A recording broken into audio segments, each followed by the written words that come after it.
Hey everybody, welcome to Watches with Dennis. And I wanted to put together an analysis of the Timepiece Gentleman controversy now that it's quote unquote over. I didn't see any point in speculating. I don't know these individuals. I had no idea what was going on. Obviously, I was following it as many were. But at this point, I think it's a good time to actually weigh in on some of the decision making that the Timepiece Gentleman did. But to open with, I think we need to go over what the controversy was really, really quick. I know most people watching this probably were already familiar, but in case you were not, essentially, the Timepiece Gentleman is a gray market dealer with a physical store presence in Dallas, Texas. And they also are a fairly large, by watch standards, YouTube channel. They currently have, I believe, about 108,000 subscribers to their YouTube. So their popularity in the social media space, I believe, had basically skyrocketed. They haven't been around all that long compared to, say, other gray market dealers or other YouTube channels focused on watches. Now, what ended up happening is they turned off a number, but not all of their social media accounts. Like their Instagram accounts were shut down. Their YouTube channel was still up. They quit answering the phone. The business, the actual storefront appeared to be deserted. The name of the entity, the Timepiece Gentleman's branding was scraped off of the door partially, and no one could see anything inside, and there were no staff inside. Now, what ultimately happened is after approximately 1 week, a video came out from the Timepiece Gentleman. They aren't hosting this video anymore, but there is another channel on YouTube that is. So I've included a link to that in the description. I don't know if it will stay up or not, but there you go if you want to try and watch it. It's over an hour long. But in that, they indicated that this was a stunt. It was a PR move to bring attention to social media and how it's so dominating on everyone's lives, and that they had been busy doing charity work over that week.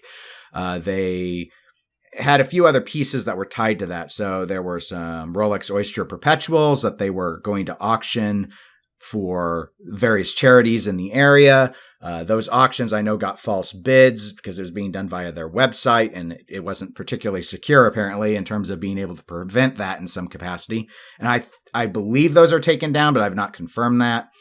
As I noted, the YouTube video explaining all this was taken down. It was tied to charity fundraising as well. I don't know what happens once you take a video down. I assume the money raised still goes on, but I don't know. It was only a few $1,000s.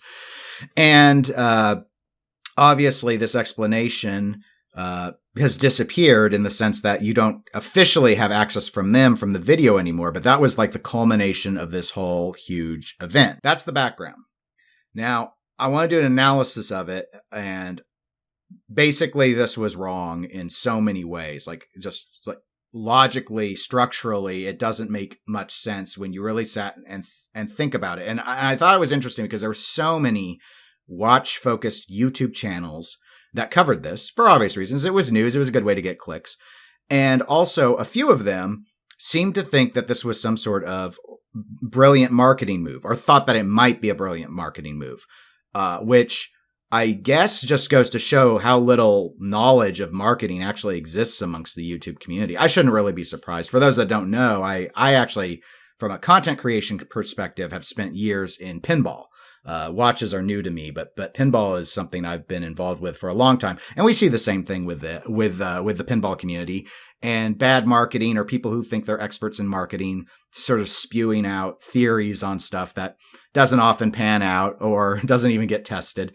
So I want to start with the first mistake that I think happened in the strategy that the Timepiece Gentlemen were doing was the storefront side. I guess I could kind of see where the logic was, and maybe where some of these other YouTubers were coming from, that, oh, well, this is all going to culminate in more video views. Like, we're going to get more subscribers, more people are going to watch our channel. We're going to get more ad revenue from YouTube. You know, we're going to fly out and be with producer Michael, who's got an even bigger YouTube channel, and that's going to give us more fame. I kind of see it, except I guess the question I would start with is, are you a gray market dealer or are you a YouTube channel? Because one of those is making you more money than the other. And from the perspective of a business, not just entertainment YouTube trying to, a professional YouTuber, but rather actually in the business of selling watches, closing down the storefront the way they did was really stupid. I mean, let me give you a case. I'll give you an example, a real life example that I went through before the pandemic. So I went one day to get a haircut, and the shop I went to was closed. The lights were out. I couldn't tell through the tinting on the windows if there was stuff in there or not. There was no sign posted about why they were shut. It was just the lights were out, the door was locked. That's it. So I went somewhere else. And eventually I went back, like a month or two later, I went back in the area and I saw that they were open. And I went in and I asked them, like, what had happened. I said, I had gone by and your business was locked up and I didn't know what was going on. And in their instance, it was a utility issue. I can't remember if it was the power or the water, but regardless, they couldn't conduct business. So they just locked up and went home.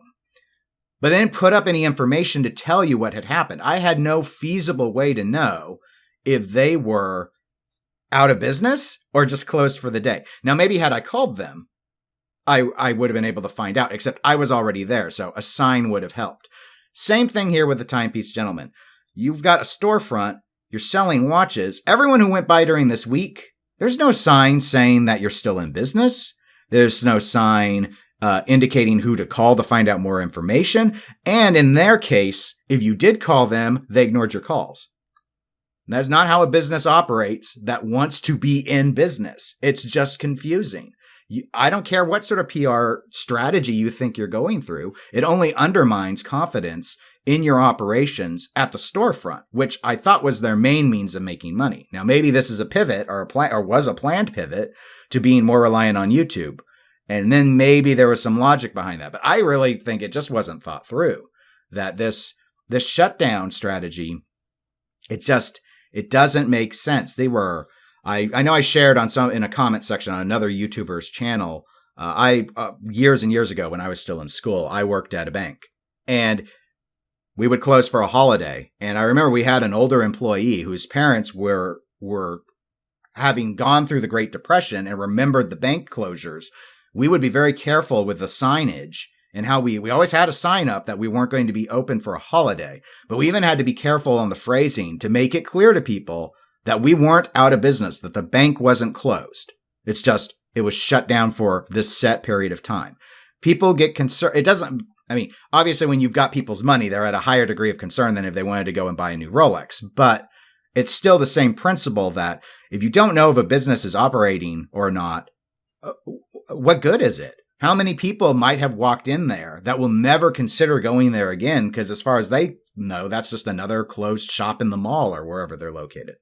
So I think that was the first, that whole part of this strategy was a tremendous blunder, clearly not thought out by someone with any business experience, because even the most basic of small business entrepreneurs would have known that this is not something that is conducive to consumer confidence in any capacity. Second piece that I wanted to analyze was the working with the charities. That's all really weird too, because again, there are tried and true ways to raise money for charity. They're established. You're not going to reinvent the wheel on this. Okay. You're not, so you in the general, most of all of us, me included, we are not genius level marketers enough to come up with like this bold new, we're just really quiet. Somehow we'll raise more money for charity. It doesn't work like that. There are well-established protocols on ways to raise money for charity, not to mention the way they were going about it was overly complicated anyway. Now, for disclosure purposes, I have spent my entire professional career working in the governmental and nonprofit space. I currently run a nonprofit. I do not run a charity, though. I run a professional association. The difference between those two is substantial, but we still have a tie together in the sense that both types of organizations, at least in my instance, rely on outside money to do some of our operations. We have to come up with a mechanism to raise funds. So charities just have to do it a lot more, and they're usually working with donations, whereas organizations like mine might be more grant driven. But that being said, we are the experts on how to do that. I am paid to bring in those additional dollars and operate the organization in a nonprofit capacity. Charities have mechanisms in place to raise funds. In fact, certain types of fundraising in most states can only be done by a charity. There are often legal requirements for those registrations. A case in point for virtually all states in the United States is that if you want to run a raffle, for example, that's a government and nonprofit domain. A for-profit entity might be able to donate prizes to a raffle, but they themselves could not run the raffle. So rather than taking advantage of the network of interested donors that those charities have established, this business just decided that it would auction off some watches and then send the money on later to those charities. It's not efficient. If they wanted to just give money to the charities, they could do that. It's just give a donation. They think they're going to raise more money doing an auction. Okay, but why not have the charity run the auction? Maybe the charity actually has some software that's not going to allow trillion-dollar bids to come in and have the whole thing trolled. And again, if that's your goal, is we're going to raise some money via auctions, then what does going dark on social media do to advance that cause? Oh, well, everyone's paying more attention to us now. So, surprise? I kind of get it, but it's not in the wheelhouse of how these things are normally done.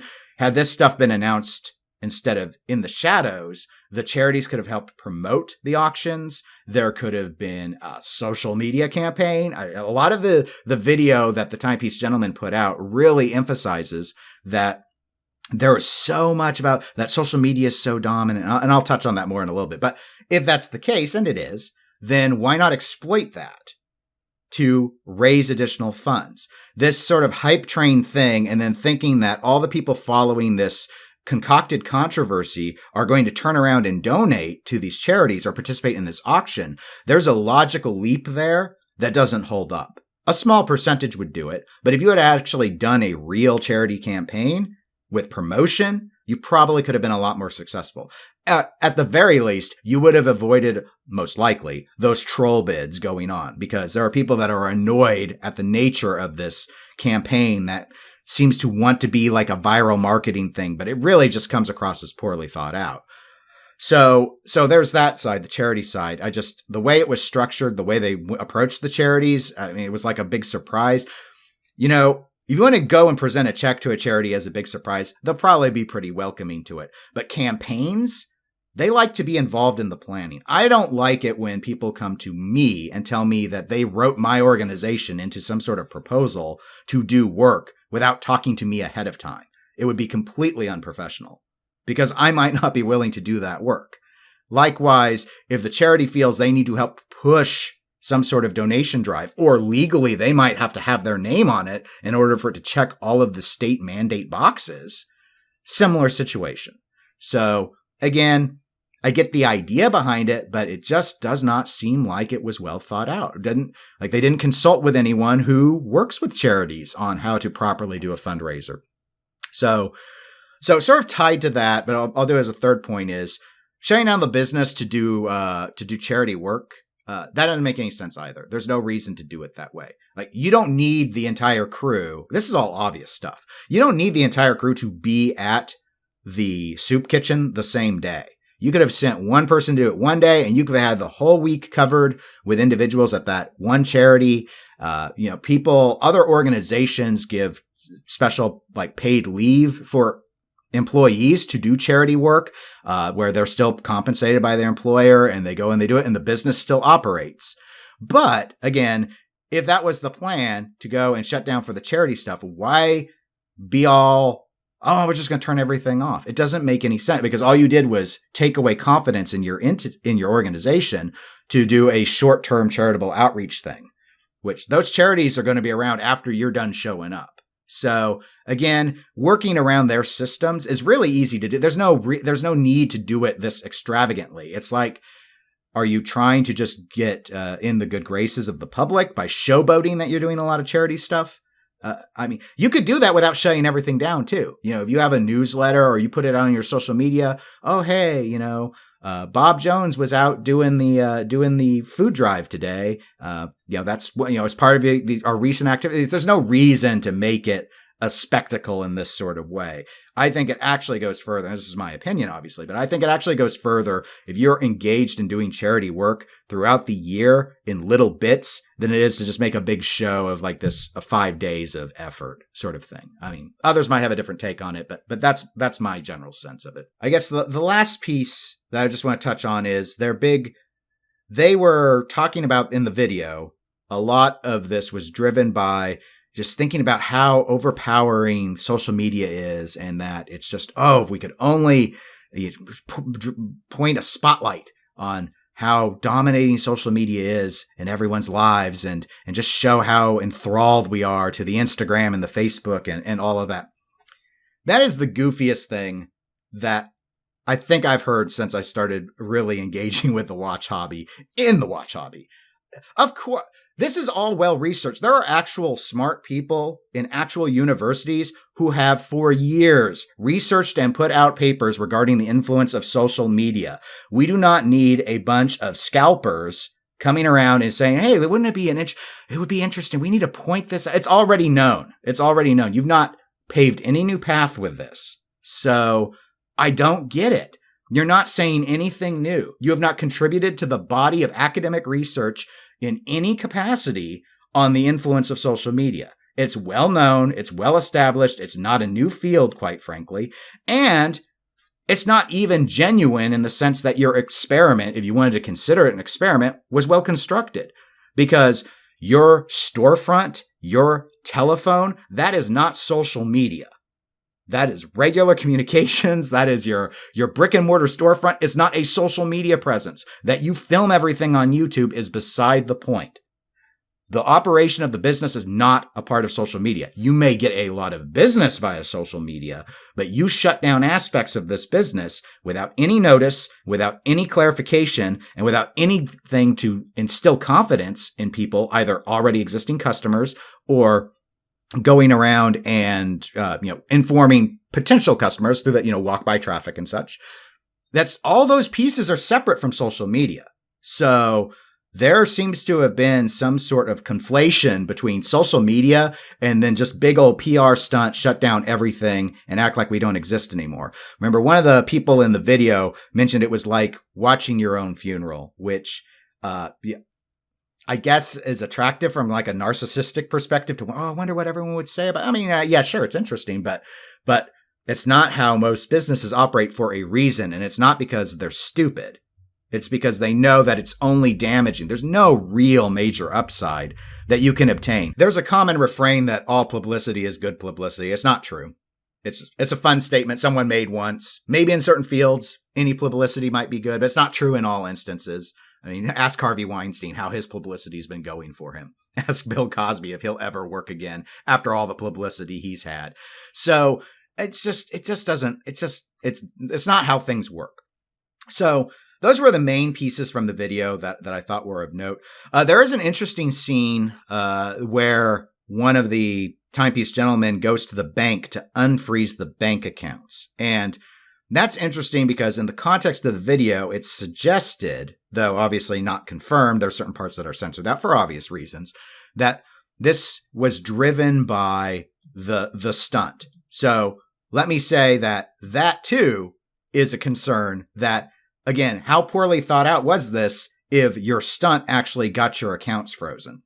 So I want to point out a few things. First off, in that part of the discussion, the Timepiece Gentleman individual, I don't know all their names, I'm sorry, who was there was concerned because he had a deposit coming in. Bank free, as I noted, I used to work at a bank, though I did not work in this department that handled the freezing. I don't work in the bookkeeping department.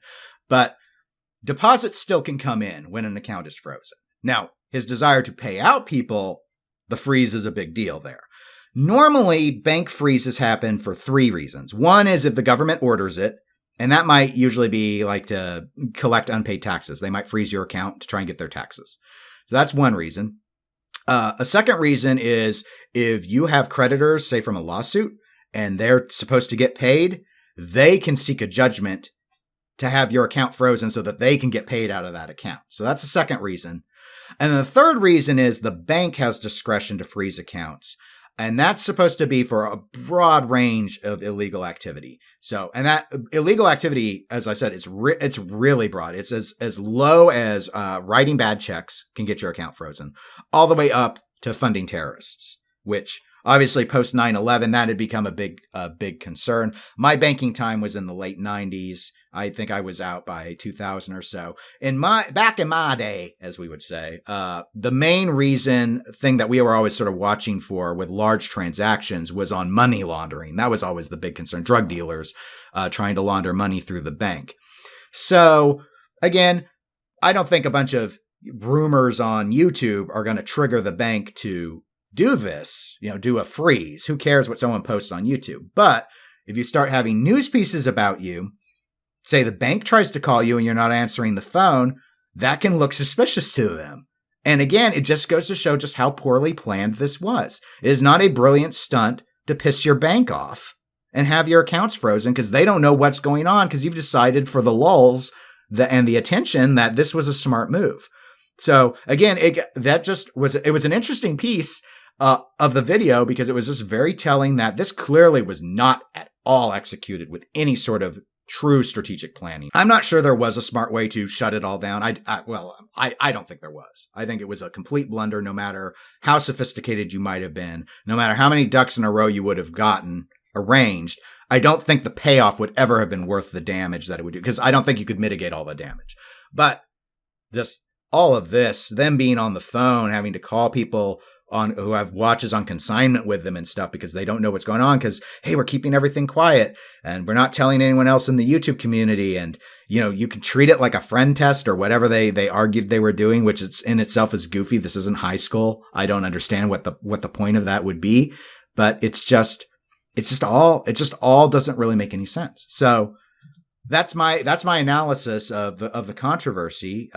Taking them at their word in terms of what their purpose was, that the Timepiece Gentleman was concocting this controversy for. I don't understand any victory that could be had with it, and the fact that they so quickly, I think it was within 24 hours, took down their hour-long explanation, and they don't have another video up on their YouTube platform explaining this. I've seen a few posts and stuff about, avoiding negativity and all of that sort of stuff. It just reeks of a blunder. I would assume at this stage they understand that it's a blunder. Maybe they don't think they made the blunder. Maybe they're just mad that the internet turned on them in some way and that it's the internet's fault that none of this is playing out the way they wanted it to. But quite frankly, I don't think it would have taken all that much intelligence to have sussed out that this wasn't going to work out in the way they were hoping for. And if there's any lesson to be learned from it, it would be, don't think just because doing shocking things gets you more YouTube views, that necessarily translate into a winning strategy in the realms of business, because it doesn't. Anyway, if anyone has any thoughts on their interpretation of the video or the controversy, feel free to comment below if you'd like. If not, don't need to say anything. This is probably the only video I plan to do on the Timepiece Gentleman stuff, because I think it's done at this point. We'll see what happens with our channel moving forward. But that's it. I hope everyone has a great week. Take care, everybody.